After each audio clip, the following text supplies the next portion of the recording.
Welcome to the Tech Egg. Don't get scrambled. Enjoy the video. In this video, I will explain how to set up biometric authentication on Binance. First, open your Binance app and log into your account. Then, tap on the profile icon, usually found in the top left corner. From there, you will access the main menu where you can find the security settings. This is the crucial first step to enhancing your account's protection. Once in the security settings, look for the Biometric Authentication or fingerprint/face ID option. Tap on it to begin the setup process. You'll be prompted to use your device's built-in biometric scanner. Make sure your fingerprint or face is clearly registered according to your phone's instructions. This links your device's security directly to your Binance account.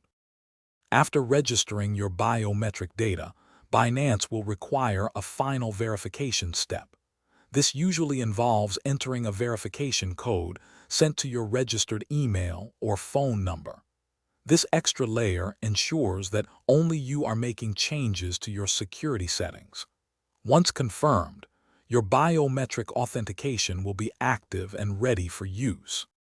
Now, when you log into your Binance app, you'll have the option to use your registered fingerprint or face ID. This makes accessing your account much faster and more secure than typing a password every time. Remember, biometric authentication adds a strong layer of protection, but always keep your device secure. Enjoy the convenience and enhanced safety. Thanks for watching. Consider subscribing if I helped unscramble your problems.